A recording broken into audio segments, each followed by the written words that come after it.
आकाशवाणी पटना से प्रस्तुत है समाचार ध्वनि चित्र।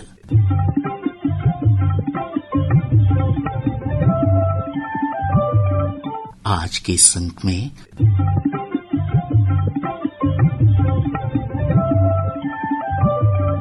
स्वतंत्र भारत की 8वीं जनगणना,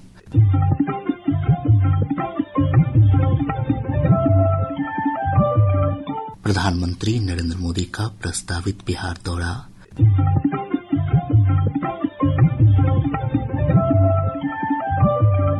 होगी एक रिपोर्ट पटना में गंगा नदी में जल परिवहन के विकास को लेकर आयोजित कार्यशाला पर,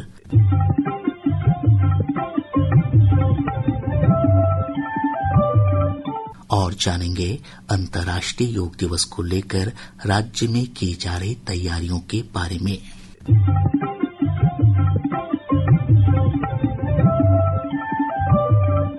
केंद्र सरकार ने स्वतंत्र भारत की 8वीं जनगणना कराए जाने की गजट अधिसूचना जारी कर दी है।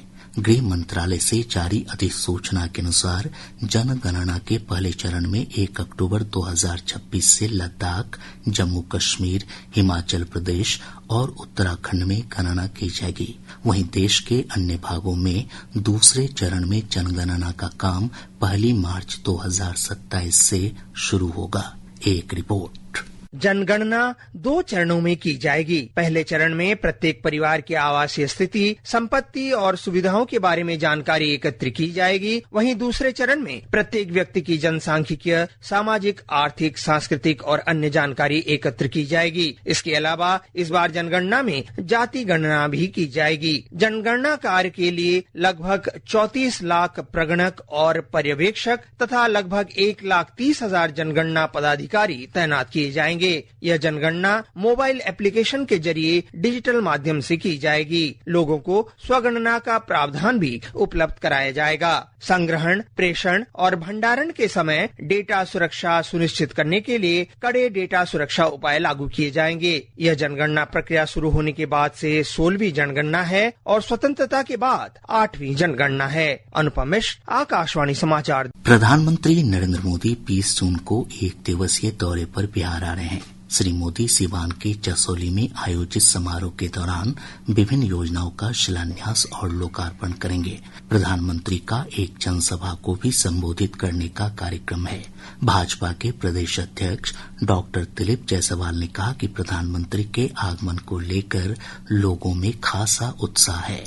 दुनिया के सर्वाधिक लोकप्रिय नेता भारत के यशस्वी प्रधानमंत्री श्री नरेंद्र मोदी जी का 20 जून को 10 बजे दिन में सिवान के धरती जसौली पंचरुखी में आगमन हो रहा है और सारण, सिवान, गोपालगंज की लाखों जनता पलके बिछाए हुए उनका इंतजार कर रही है। प्रधानमंत्री जी 11 वर्ष में 52वीं बार आ रहे हैं और 9 महीने में 6ठी बार बिहार आ रहे हैं। दरभंगा, जमुई, भागलपुर, झंझारपुर, विक्रमगंज और अब जो है सिवान आ रहे हैं। ये प्रधानमंत्री जी का प्यार है।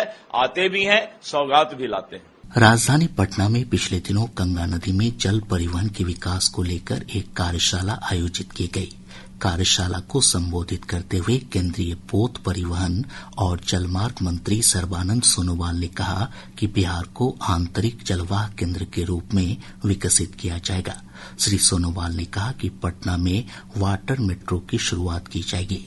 बिहार का इतिहास, बिहार का गरिमा और बिहार का जो भी हमारे सोशल सिस्टम, इन चीजों को, कल्चर, ट्रेडिशन, हेरिटेज, सभी चीजों को जानने के लिए हमारे तरफ से कोशिश रहेगा कि यहाँ हम हमारे वाटर मेट्रो प्रोजेक्ट हम यहाँ लागू करें। साथ साथ में हम अगले दिनों के लिए कम्युनिटी जेटी भी हम यहाँ और भी हम निर्माण करेंगे। 16 कम्युनिटी जेटी, 16 नंबर से कम्युनिटी जेटी और भी हम बनाएंगे और कालू घाट को और भी हम इसका शक्ति देंगे। और यहाँ नीनी जो इंस्टीट्यूट है, इस नीनी को विशेष रूप से सेंटर ऑफ एक्सीलेंस के हिसाब से हम उसको और भी मजबूत बनाएंगे। केंद्रीय मंत्री ने कहा कि गंगा नदी से जुड़ी विभिन्न परियोजनाओं को शीघ्र पूरा कर वाराणसी से हल्दिया तक जल परिवहन मार्ग का उन्नयन किया जाएगा। बिहार को एक इनलैंड वाटरवेज ट्रांसपोर्ट के सिलसिले में हब बनाने के लिए भी सुझाव दी है। तो एक हब, क्योंकि बनारस से हल्दिया तक 1390 किलोमीटर का जो डिस्टेंस है, इसी डिस्टेंस को हम कैसे इससे लाभ उठाएं और पर्यावरण को सही सुरक्षित करते हुए हमारे विशल मूवमेंट का गतिविधि कैसे बढ़ा सकते हैं, इन चीजों को ध्यान रखकर ही हमें अपने कार्यक्रम को आगे बढ़ाना चाहिए। श्री सोनोवाल ने कहा कि 6,000 करोड़ रुपए से अधिक की राशि से राष्ट्रीय जलमार्गों के विकास के लिए महत्वपूर्ण कार्य किए जा रहे हैं। 6,000 करोड़ से ज्यादा लागत से नेशनल वाटरवेज की विकास के लिए कदम उठाया है और इसके वजह से कार्गो हैंडलिंग के सिलसिले में आज भारत में हमारे 700% बढ़ोतरी हुई है। जलमार्ग के जरिए आज हमारा कार्गो ट्रांसपोर्टेशन, पैसेंजर्स मूवमेंट और रिवर क्रूज को हम बढ़ावा देने में सफलता प्राप्त की है। निश्चित रूप से अगले दिनों में हमारे गंगा के जरिए है भारत का अर्थव्यवस्था को मजबूत बनाने के लिए हम अपने अलग अलग कार्यक्रम को लागू करके निश्चित रूप से जनता के सहयोग से हम आगे जा पाएंगे। 21 जून को अंतर्राष्ट्रीय योग दिवस को लेकर प्रदेश में तैयारियां जोरों पर है। एक रिपोर्ट।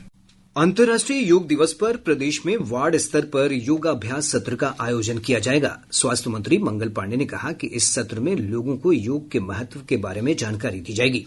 इधर इस अवसर पर प्रदेश के सभी सरकारी और निजी विद्यालयों में योग का विशेष सत्र होगा। सभी विद्यालयों में सुबह 6:30 से 7:45 तक योगाभ्यास सत्र योग संगम का आयोजन किया जाएगा। इस सत्र के दौरान आयुष मंत्रालय द्वारा जारी प्रोटोकॉल का पालन अनिवार्य होगा। पटना स्थित आयुर्वेदिक महाविद्यालय के योग संकाय के अध्यक्ष प्रोफेसर गंगाधर सिंह ने आकाशवाणी समाचार से बातचीत में कहा कि योग विभिन्न बीमारियों से बचाने में महत्वपूर्ण भूमिका निभाता है। यदि हम स्वस्थ हैं तो हम यदि योग की क्रियाओं का अभ्यास करते हैं तो हमें तो रोग नहीं होगा।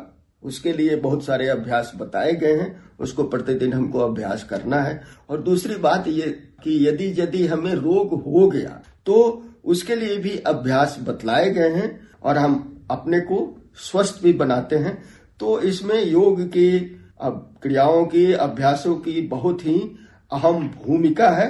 योग दिवस पर प्रदेश के सभी सरकारी और निजी संस्थानों में विशेष योगाभ्यास दिवस का आयोजन किया जाएगा। आकाशवाणी समाचार के लिए पटना से खालिद रशीद। इसके साथ ही आज का समाचार ध्वनि चित्र कार्यक्रम संपन्न होता है। यह कार्यक्रम प्रत्येक बुधवार की रात 7:52 पर आकाशवाणी पटना के प्रादेशिक समाचार एकांश द्वारा प्रस्तुत किया जाता है। संपादन और वाचन अभिषेक दास, ध्वनियांकन गोपाल कुमार और प्रस्तुति कृष्ण कुमार लाल।